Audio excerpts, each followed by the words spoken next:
Welcome back to IGN's History of Awesome, a year-by-year breakdown of big events that shape pop culture. 1997 gave us Final Fantasy VII, a game so beloved it is currently being remade almost 20 years later. Over on the Nintendo 64, we were playing GoldenEye with our friends. On TV, we were introduced to South Park and Buffy, and in theaters, we were watching Austin Powers in The Fifth Element. Obviously, a lot was going on, so let's get talking.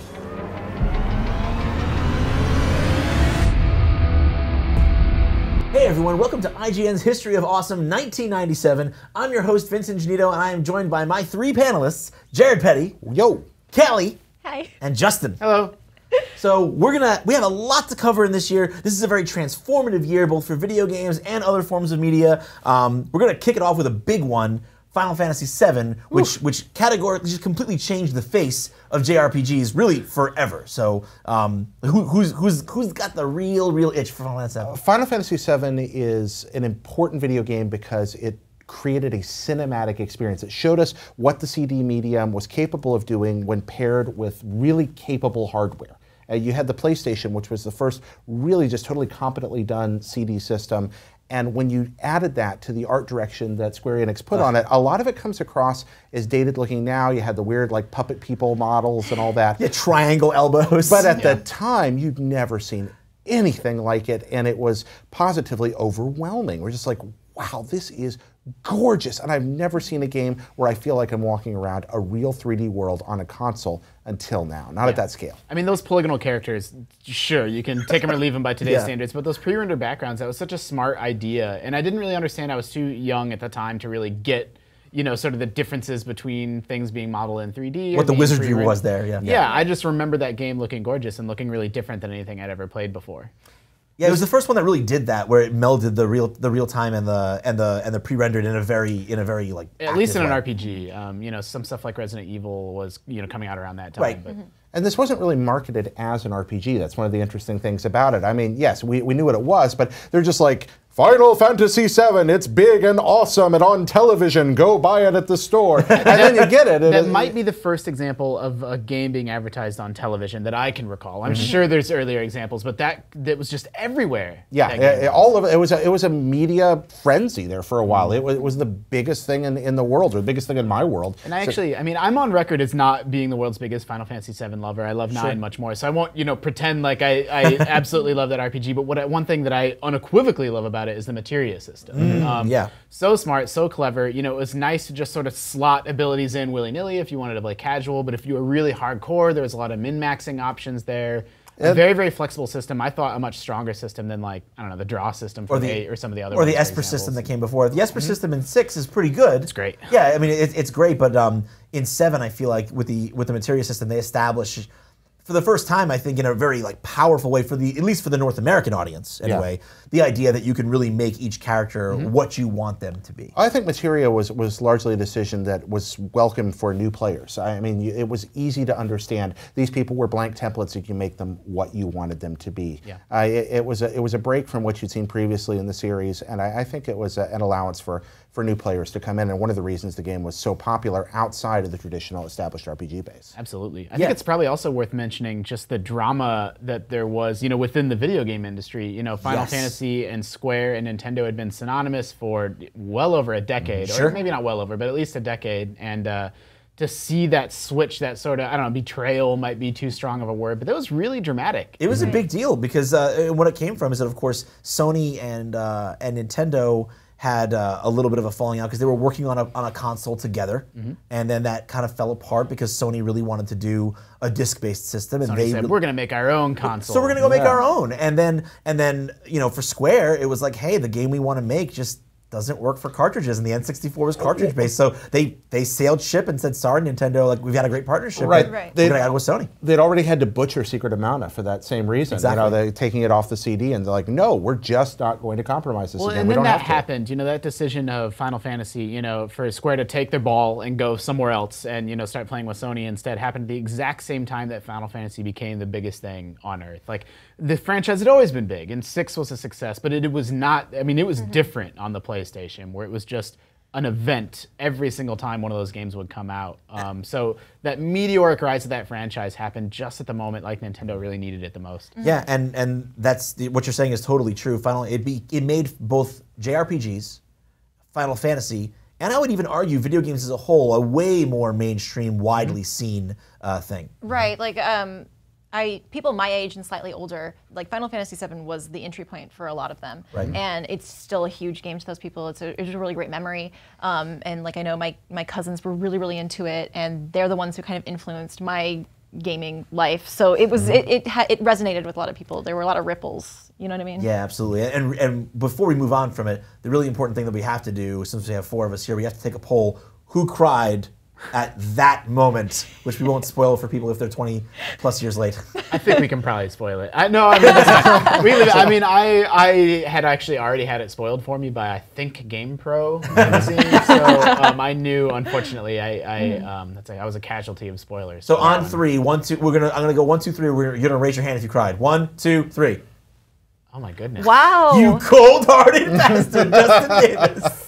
Yeah, I mean, I'm Vince. I'm a little bit more like you. I'm more of a systems guy than a story guy. Right. And I remember really liking the materia system, and I like the scenario and the world building in Midgar. But I wasn't really too super plugged into the scenario of Final Fantasy. I was much more about like, what do I need to do to unlock, Vincent? And I was playing the game. And Knights of the Round, and how to get a black chocobo. Exactly. There was certainly, believe me, as much as story was a big deal in this game. And you know me, I'm also mostly a mechanics guy. So that's my memory of that game. Is Sure. a lot of the mini games and a lot of the unlocking the secrets. And if you are a mechanics guy, there's nothing wrong with that being a game that you remember. But while it did bring Final Fantasy into the forefront in a way that it hadn't before, Square very wisely then traded on that name to create another Final Fantasy product, Final Fantasy Tactics. It's crazy it was the same year. Yeah. I didn't remember that. It's funny, I didn't realize that either until I did the research, and then I remembered that I date these games based on which dorm room I was in. and I remembered at that moment when I saw it, I'm like, oh, that's right. I remember like standing in my freshman dorm room doorway holding Final Fantasy Tactics in my hand. But yeah, it's a complete transformation for the franchise because they actually just put it in a different, this is now if Final Fantasy VII introduced people to the traditional JRPG, then Final Fantasy Tactics is for many people their first strategy RPG. Yeah, that's probably my first one. That or maybe Tactics Ogre might have come first. Right.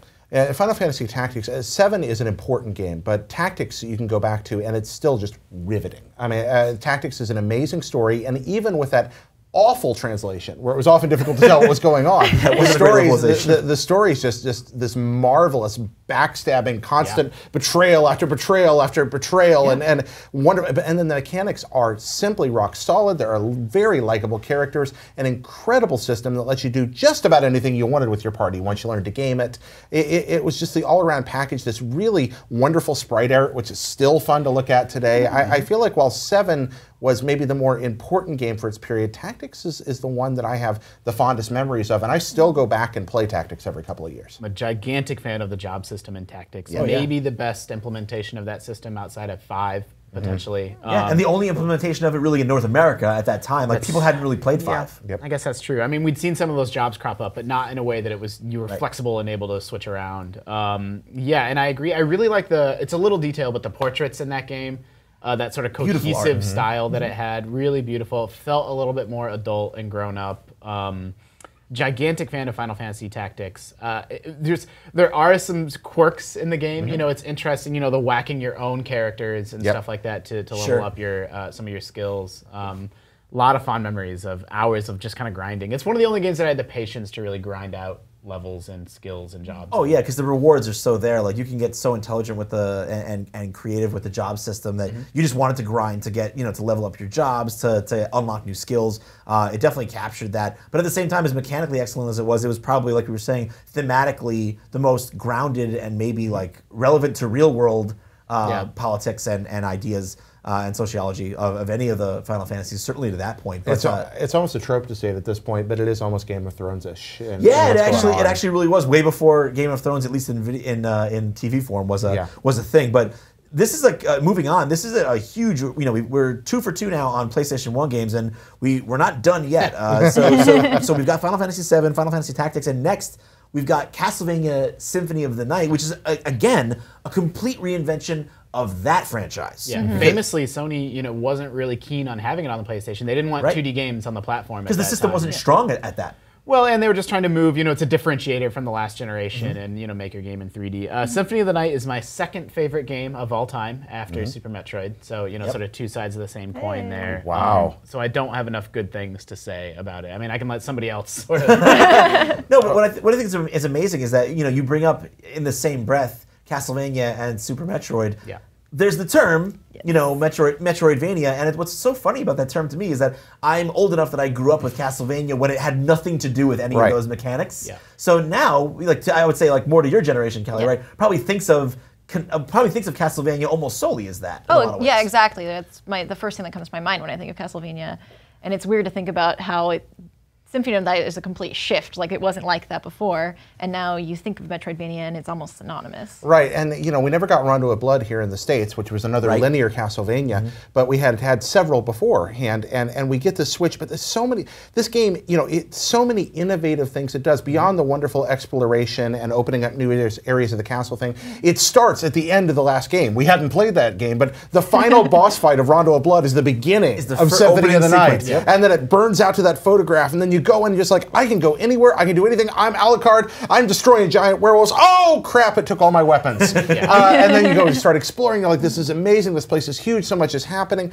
And then when you don't know that twist is coming. Twist is so good at the end. You're just like, are you kidding? Because it's one of the few times in our medium, and you'd think it would be more often because the whole thing with video games is that they're active, it's gameplay. You think about plot twists. Yeah. This is like a gameplay twist. You get to the end, and all of a sudden it's like, hey, do that whole castle over again.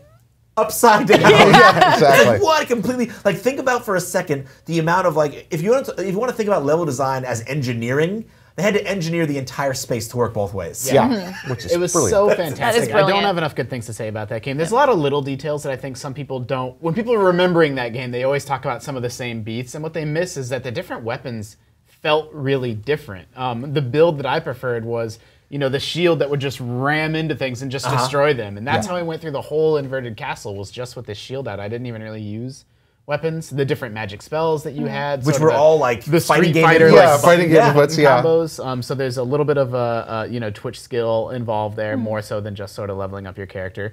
I also don't think the game gets enough credit for sort of the world building they did with the castle and making that castle feel like a space. They really did their homework. That and Super Metroid are two of the first examples of these non-linear action adventures, and two of the games that did it almost better than anything else. When you descend down into that castle, you feel like you're going into, hell. It feels like you are in this dark, dank, scary sub basement, and the different areas of the castle stitched together in a way that make it feel more like a physical place than a lot of other, even sadly subsequent Castlevania games would be able to pull off. Some of it's the art direction, some of it's the incredible music as you move between those areas that gave them all a unique flavor. And you talked about, the reverse castle. You go up there and suddenly there's all new themes and new bosses and new environment in those same spaces. Yeah.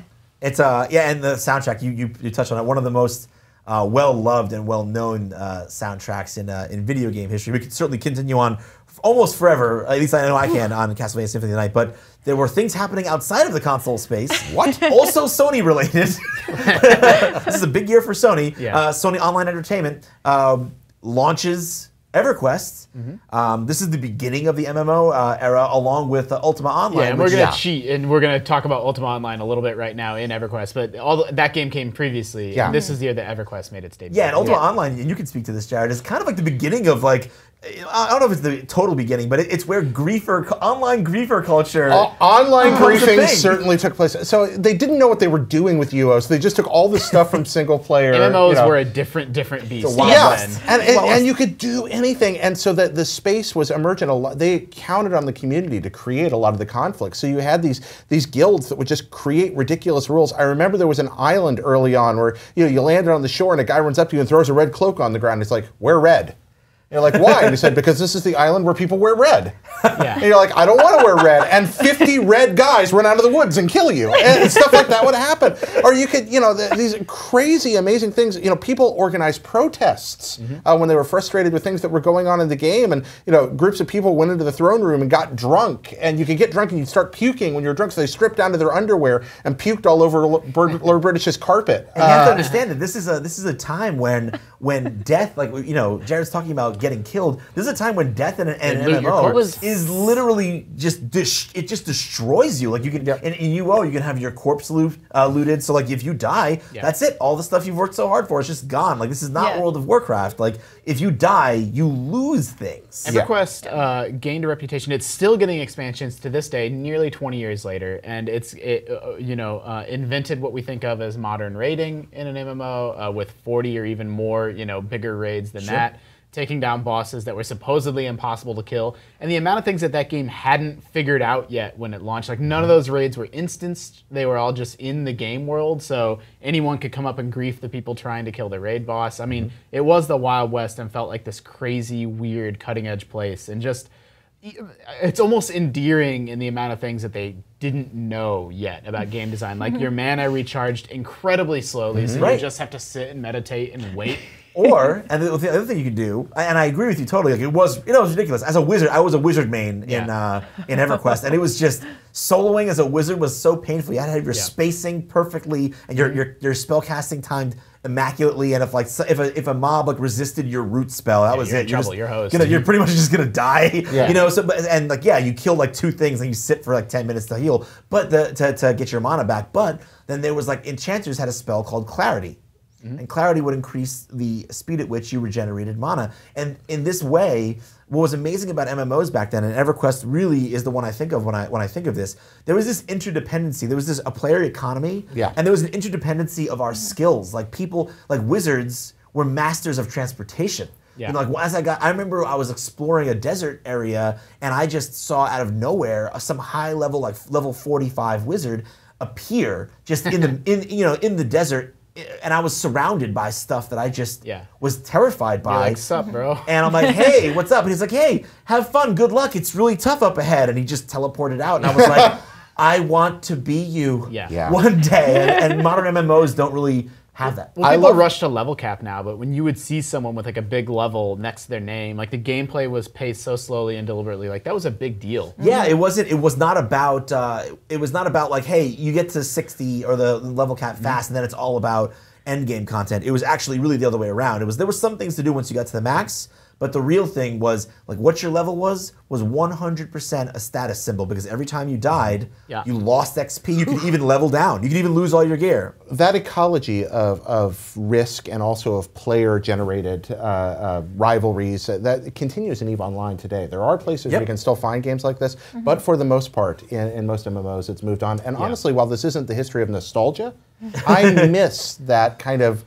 multiplayer sandbox thing. No, that's the thing. Like I don't know if it's good game design or bad game design or just whatever it is, but there's definitely something lost or missing where EverQuest would have entire zones that had no quests, no story. You had no reason to ever go there, but you could wander off in that direction if you want to and see what kind of trouble you can cook up and see what you could survive. That was the amazing thing. I remember so many times that I needed to make a trip.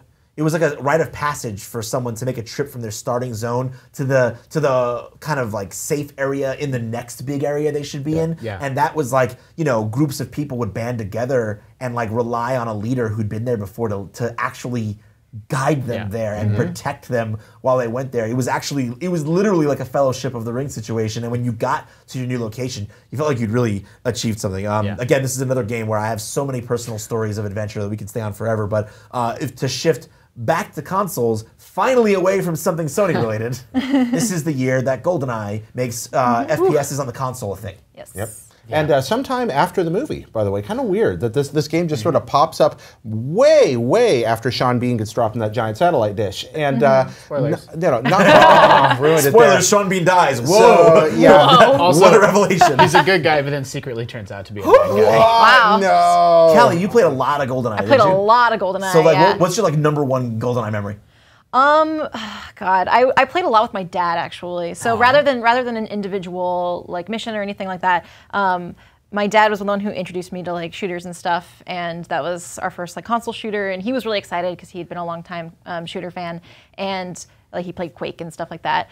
And just being able to share that with him and going on and playing more shooters with him, that was really important to me. Like GoldenEye, I will always think of it in that way and not necessarily with the gameplay. Like I'm much more, you're mechanics, you got mechanics. I'm more of a the experience of what I was doing in my life when a game came out. And when GoldenEye came out, that's I spent a lot of time with my dad, and it meant a lot to me. That's awesome. And a lot of people have memories like that, like where like GoldenEye is a game that there's so many stories that start with.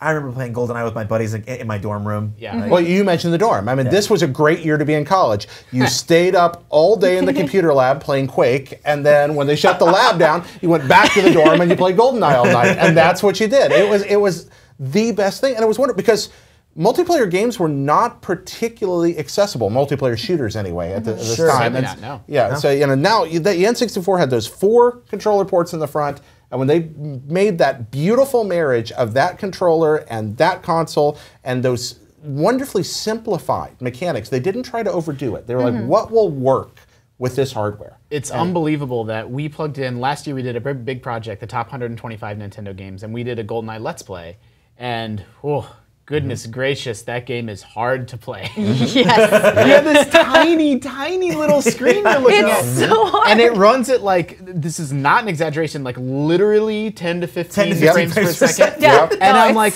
and we were all like, yeah, we're gonna play some GoldenEye, this is gonna be the best afternoon, I can't believe we get paid to do this. And we spent hours staring at that. And all of us were like, ooh.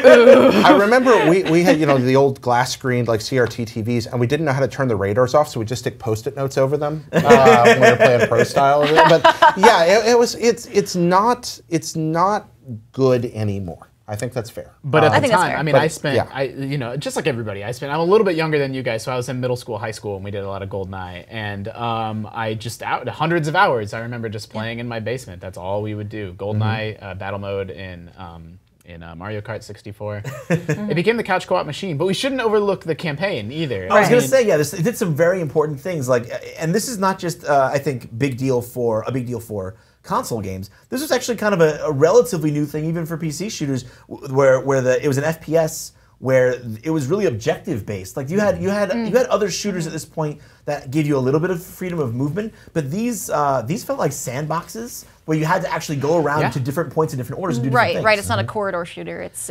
something very different, and that was exciting too. They would really perfect it with Perfect Dark. But in GoldenEye, we were seeing the beginnings of Rare. The higher difficulties would have you exploring different sections of the map that you didn't even need to. There's entire portions of these facilities and levels that you don't enter unless you're playing on a higher difficulty. Then you have to go do something over there and make your way out as a super spy. Yeah. And a year before Metal Gear Solid, we're thinking about stealth. We're actually thinking about, I don't want this guard to see me. I want to use my silenced gun. To karate chop. Yeah, do the karate chop. Yeah. You want to take out security cameras. I mean, this sounds like every stealth game made today. But back then, no game on a console had ever had you do that. I do want to say that escort mission is the worst thing in the world. It is the worst thing with Natalia. So we talked about how this game, now it's not good anymore, but the escort mission was bad then as well. That was the bane of my existence, and Natalia can go away. I never finished the single player campaign. I just threw the controller there and was like, yeah, I'm gonna play Natalia, just take care of yourself. I actually liked that the game, once you beat it and got through it, especially on the higher difficulties, it just gave you the keys to the castle. And they give you, it's one of the only games where you could set these sliders for enemy health, enemy accuracy, speed, all this different stuff. And so I would do it sandbox style, just pick a random level, mess with the sliders, and just fart around. That's how young Justin spent his time. All this from a licensed game. From a licensed game. Yeah. That's what's crazy is I had the weird experience of playing GoldenEye for 500 hours, and then my wife and I rented and watched GoldenEye 2 or 3 years ago, and it follows that movie so perfectly, closely. So close. When he's infiltrating the bathroom at the beginning of the second level, I'm like, it was just weird because my memories are not the film, my memories are the game, and so it was this weird mishmash of just weird memories. It's a weird film to watch now. But it's an absolute classic. The game that is, and the film is a great James Bond film as well. Riffing off of the James Bond films and stepping away for a bit from games. Some other things are happening in other mediums this year. This is the year of Austin Powers. Oh, of the big. Oh God. Callie, it seems that you've had to hear these quotes a lot. Yeah, what do you mean? I was in school, I was not in college yet. I was not in high school yet. I had to listen to boys, youngish boys, quote that movie for the next about 7 years. Yeah. And I've heard every quote from that movie about like 500 times. I went to college with a guy named Herman Portillo. He was from Venezuela. Shout out to Herman. And Herman largely mastered English through Austin Powers. That's unfortunate. He spoke pretty good English when I knew him, but his English just got better and better and better through that movie. He just learned to speak in Austin Powers phrases. I mean, Austin Powers is one of those movies that was so influential that it's sort of become bastardized over time, and people's memory of that film is all wrapped up with, you know, it becoming a meme and a trope that just got played to death, and the not so great sequels. But people forget that original movie is really funny. It's really funny, and not only important. More importantly, I think, well, as important, not more importantly, it's kind of like the resurgence of like kind of Hollywood spoofs as blockbuster, you know, as kind of like you know box office drivers, which would become a trend. Well, it draws its humor from lots of different areas. Like there is, you know, plenty of spoofy moments, but there's just weird slapstick in it. You know, impressions. It's great. Like there's a lot going on in that film comedically that I don't think I really like Seth Green's character. It's sort of calling out the absurdity of everything. And he's the only sane person in this insane world. I realize this makes me stupid, but for the first few minutes I was watching it, I did not realize that Mike Myers was Dr. Evil. Right. And it strikes that perfect balance. I feel like the later movies went too far with just Mike Myers is everyone. Yeah, but in this first film, you know, that was even a joke that worked really well. It was like the Coming to America of his career, where he got to play everyone and it wasn't played out yet, and it was cool. I mean, like as much as I've heard people quote it, I've also seen that movie just myself a lot. Like I've watched it a lot of times, and you know, it is something where for a while I was like, yeah, this is so funny, and now I'm like, that's played out. But it comes back around. It does come back around. Yeah, it's something that we can appreciate still, like. To a degree, right? To a degree, yes, of but course. like you said, it did get a little bit tropey and like kind of played out after a while. But you know what's interesting is that on the flip side of that, the same year, also kind of in the comedy and spoof, maybe more satire area, South Park debuts the same year, and that's had complete longevity and continued relevance, despite the fact that, you know, you and I were talking earlier, the first couple of seasons. It's a very different show. It's very different, and actually, I think on a creator commentary, because they do that for all the South Park seasons. I believe it was Matt Stone who said that they after the first episode, the Cartman gets an anal probe episode. That's the first episode of South Park, and they had said, yeah, we kind of threw too many dirty words, and they knew they had to find a balance there. And I really respect that show for reinventing itself. They really did. They took it from like a super crude place and kind of evolved it from there. And I think they did learn a lot. That you can tell even today with the newer seasons that they have learned a lot from themselves. They get a little more socially aware as far as different types of people do, queer people as well. They've really come a long way with that show. But in 1997, I forget which critic called it, but someone said it shouldn't have been made. They were like, this show's so awful. It should not have been made. I watched it when it first came out, and while some of those things kind of made me go, ugh, they had me at Jesus and Pals. When Jesus was on the public access channel, I was sold. Just like this. I don't care what else happens on the show. This is brilliant. It was because yes, that was in your face, but they also found ways to make it sweet. And you do see the roots in those early seasons of some of what would become that kind of moralistic satire. When you had the Jesus versus Satan on pay-per-view, for example, and turns out Satan's betting on Jesus the whole time and throws the fight. That poke that they got so good at, where they pull you along for 21 minutes and then drive the knife in the 22nd. You can see the seeds of that. And especially as they reinvented themselves, I feel like maybe this is not giving enough credit to other TV that came before it, but I do feel like this is the beginning, especially once they reinvented themselves. This is the beginning of TV starting to walk upright and be more thematically relevant, have more to say, and be a little bit less bubblegum entertainment solely. Because maybe not TV, but certainly comedy. Sure, absolutely. Well, I think that. I mean, the Simpsons had been doing stuff like that, where they were doing social commentary. Sure, for a but I actually while, think that's an interesting comparison, because South Park came on when I was 12 or 13, and I love that it's these little kids that swear and they kill Kenny every episode. And it's a show that grew up with me. It's a show that now, unbelievably, 17 years later, it's first of all, who would have in a million years guessed that that's the show Yeah. that would stick around Right. and would still be Yeah. here and would still be great. But it's a show that like I can still watch it, and it's a completely different show, and it feels like it's always right for the time that it's in. Matt and Trey's ability to sort of nail that is incredible. And I don't know, like Simpsons is what it is, Family Guy, but they don't do that in my opinion. It's very hard to remain relevant in comedy in any form, and the fact they're able to do it on an animated show like this over so long a period. Those old episodes. It's also easy to forget how like South Park, man. At my freshman year high school, 8th grade, around that time, 8th, 9th grade. Just T-shirts, shoes, just it was everywhere. It was inescapable. It was one of those things that just became a merchandising phenomenon. Which I don't know the show. I mean, I haven't been in a Hot Topic in a decade, so what do I know? But like, no, I mean, South Park is still really big. People really, and I think you brought up a good point. Like, it's one of those things that, just to go back to the Simpsons comparison, because I don't think it's a fair comparison at all, because the Simpsons has definitely outgrown itself, whereas South Park knows how to grow with the rest of everybody who's watching it. So That's so important. I know in the year 2000, that's when they kind of started doing the 1 week to air kind of episodes. Before that, I think the first episode took them something like 3 months to make, because that was the cutout stop animation. Yeah, they made by hand. Made by hand, and then after the first episode, they did it with the computer. But when they do 1 week to air, that's how they stay so on top of current events and stuff like that. So I think that's probably to their credit. That's how they. I agree. It was like a weekend. It was like the weekend funnies that are actually a satire of whatever's going on now. But moving on, also the same year, another show that I felt over a smaller set of years grew with its fan base in a very literal way. Kind of is Buffy the Vampire Slayer, because you have this show that starts off with characters in high school, and it kind of ends with college, and then like right after college.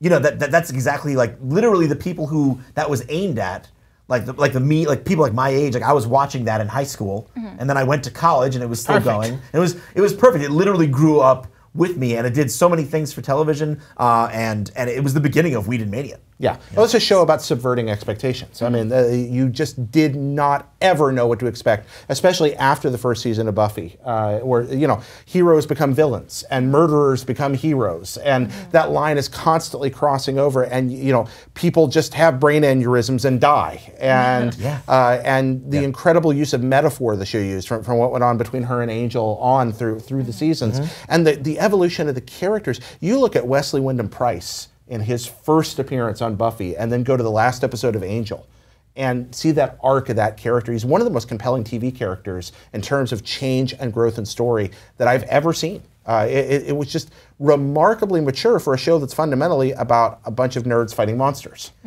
Yeah, and what's interesting too about it is that that I personally love about it is that it never, like, Buffy gets to be a badass, and she gets to be, like, I guess, for lack of a better word, like a teenage girl too. Like she doesn't. It's not like you have to be one or the other. It's like it's a show that lets her be everything she wants, anything she wants to be. Yeah, and for me that was really important, because my memories of Buffy are pretty fuzzy, and I want to go back to it. But just that was the first time I'd ever seen that, and being a young girl and seeing that on TV was really a formative experience. Seeing someone who could, have both sides, have the badass side and be able to just be herself.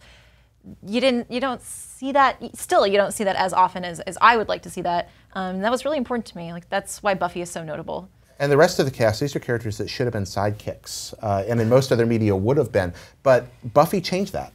These people who were all kind of ancillary best friend type characters became largely the focus of the show. And I just really love that. And then the show was so self-aware that it could parody that. You get an episode like The Zeppo, which is about being the least important person on Buffy.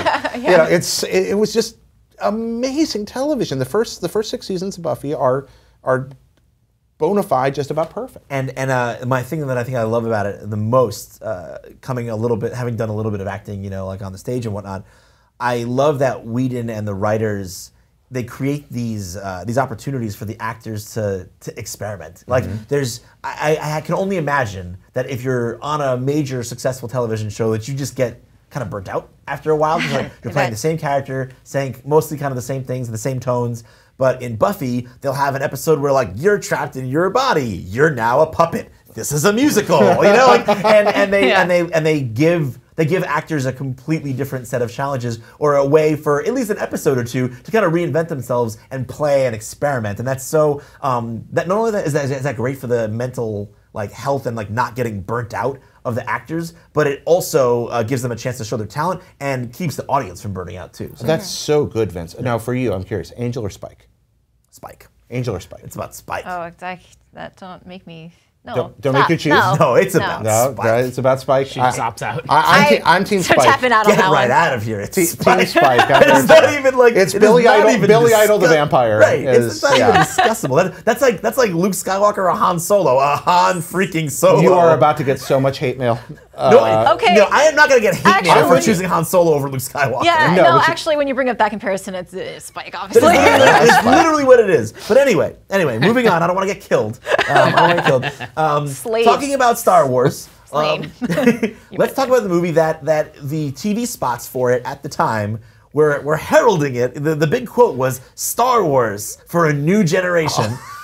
The fifth element. Now I love the Fifth Element, but that quote from that is a TV spot. weird It's advertisement. really weird advertisement, and it actually spoiled me on the movie initially. Like my father and I, who were both big sci-fi fans, were like, on the strength of that, we were like, we've got to see it. It's like the one time in a million marketing works and gets a button that gets a few butts in the seat. We went and watched it, and expecting that, and we were like, this wasn't really what we thought it would be, and we kind of didn't like it for a while. But then when I watched it over and over and over again on HBO afterwards, it became one of my favorites. Yeah, I absolutely love The Fifth Element. I just rewatched it recently and picked up on some different things than I did when I was a teenager. I think it's really interesting that Bruce Willis, the hero, and Gary Oldman, the villain, actually never interact or talk or meet. And not only that, but Gary Oldman isn't aware of his existence. He doesn't know that he's even having his day ruined by the hero. So. There's some interesting writing going on there, very sort of non-traditional storytelling in a lot of ways that I really enjoy about The Fifth Element. Yeah, and that's matched by the visual style of it. I mean, the whole thing has this like fashionista runway. It's like Star Wars crossed with like Project Runway, like Luke, Super green. Oh, that's my dream. Luc Besson's like direction there is just amazing. This is it's a weird follow up for him to Leon and La Femme Nikita. It's like a totally different aesthetic, but he totally nails it. Yeah, sharp lines and bulbous shapes, like they're in contrast constantly through the movie. Absolutely wonderful. My favorite action comedy. I don't think this movie gets enough credit for how funny it is. Everybody in it. Yeah, you mentioned Ullman earlier. He's funny in several spots, and obviously Lilu's just hilarious. Multipass. But Chris Tucker, who's wonderful in it, and Bruce Willis is funny in it. And again, these people getting opportunities to be funny, but there's a tension because there's so much at stake. And action comedy is really hard to pull off. Yeah, and I have a lot of memories of Fifth Element because whenever it's on TV, my parents will watch it without a doubt. They really like it. My mom's just really into Bruce Willis, I guess. So great. Yeah. So it's one of those things I always watch in pieces because it's always like, oh, Fifth Element's on. It's been on for half an hour. Let's watch it. So it's just one of those things that everybody I've ever talked to who really loves it really loves it. That's all. That just makes me happy. I love people who are so passionate about something.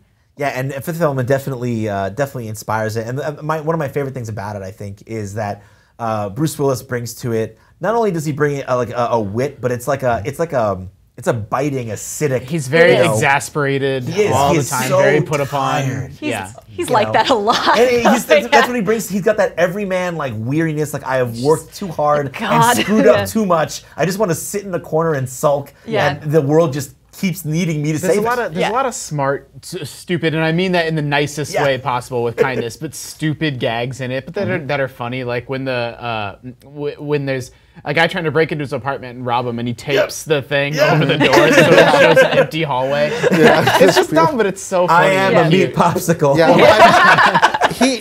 We'd forgotten maybe that he had range at that point. He'd been doing smaller things, but this was the first really big thing he'd done in a while where he wasn't playing that archetypal role that we'd started to associate him with. Sure. And this was really a place where he was able to break out. And likewise, Mila Jovovich. I mean, what I love about that character is that she's not simple. She's extraordinarily intelligent. It's an interface problem, and it's used for comedy, but she's the smartest person in the movie and acts like the smartest person in the movie. She's just surrounded by so many idiots that she's the one that stands out. And the money scene of that what encapsulates that is there's those scene where she realizes what war is at the end. That's great. But for me, the real money where I'm like, she is conveying all the things you just said without having a language to do it with, is she's in the back of the cab and she sees the picture of the downtrodden like child. It says help. Yeah. And she says, please, she can't say it. Yeah. Please help. She's trying to ask for help. And there's tears streaming down her face. And I was like, oh, yes, I'm totally bought in. Like that emotional intuition and intuitiveness that she conveys with that character is amazing. She would kind of disappear from mainstream film for a bit after Dazed and Confused and this until Resident Evil, which is like a totally different kind of role. But we're kind of running out of time. But I before we do get out of here, there's another important thing that doesn't happen in video games, movies, or TV this year, and this is the year that Harry Potter enters all of our lives and shows a bunch of young people and not so young people that reading is awesome. Yes. You talked about growing up with Buffy, right? Harry Potter's the one that I kind of grew up alongside. Not in I wasn't 11 in 1997, but as the books came out, I started to be around the same age as all the characters, and that really, Harry Potter is like the best thing that ever happened, basically. One of my favorite things, it's kind of an Easter egg. Like I think a lot of people on the internet have pointed this out. But so the first book, Sorcerer's Stone / Philosopher's Stone, if you're in England, came out in 1997. And the snitch that Harry catches with his mouth in that book, he receives that way later. He opens it in the 7th book, and it says, "I open at the close."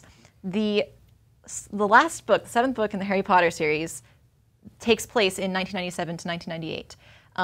So the close of the story opens the year that the story was made in real life.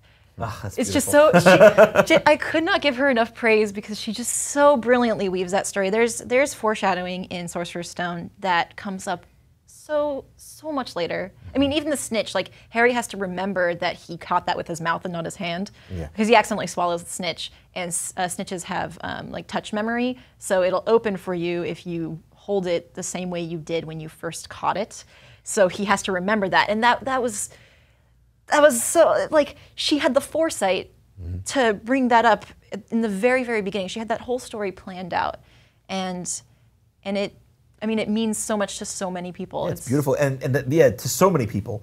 What was amazing to me about that, being in, that was also, I was in college when that was just hitting, and it was the first time I can remember as like a pseudo adult, as a not child, where a lot of people were talking about a book. Like a lot of people my age were like, young adult fiction. Yeah, like there's books you had to read because they were for school. This was the first book I remember like people around me being like, I can't wait for more of this. I'm definitely a little ambivalent towards, on the one hand, I'm kind of like, hey, read whatever you want to read. It's your entertainment time. It's your free time. But on the other hand, I get a little bit strange that it kicked off this trend of grown-ups reading books that are for kids. And I'm like, well, there's a lot of great books that come out every year, but whatever. Like, it's a great story. It's a great tale. And I can't really, I put myself in that own bucket because I read them and loved them as an adult. So, I guess I should practice what I preach. I think...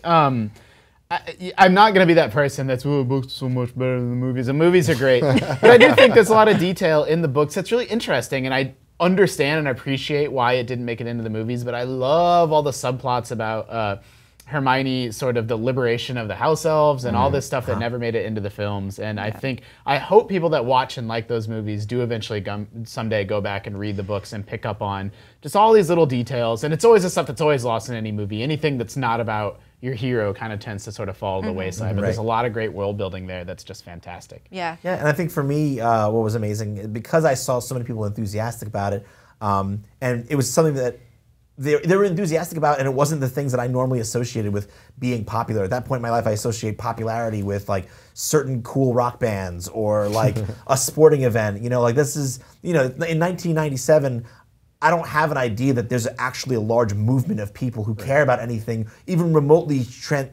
like kind of tangentially related to what I'm into. So to see so many people around my age excited and sharing that excitement with one another about something that was fantasy related was kind of the first time in my life where I started to get the inkling of an idea that loving video games was okay, and that was one of the that's why Harry Potter has a lot of significance to me. We could certainly Harry Potter. Sorry, this is the last point I want to make. You're exactly right that Harry Potter is like the genesis of it, and then as those books, like it wasn't massive from the start. It was like it built over time, and then the movies started coming out when the books were still coming out, and it was this confluence of like Harry Potter the books, Harry Potter the movies, and Lord of the Rings would drop 4 years later, and this crazy confluence of sort of nerdy love that we're still feeling to this day sort of started back then, even if we didn't know it yet. Which is, of course, why we're here right now, right? So, thank you everyone for watching History of Awesome 1997.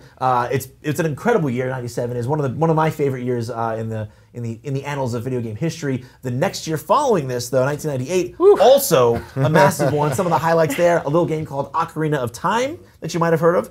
Metal Gear Solid is also in that year. So yeah, some big things. Pokemon is also that year. So some massive tectonic-sized events about to happen in 1998. So please feel free to check that one out as well. And for more on the history of awesome, stay right here on IGN.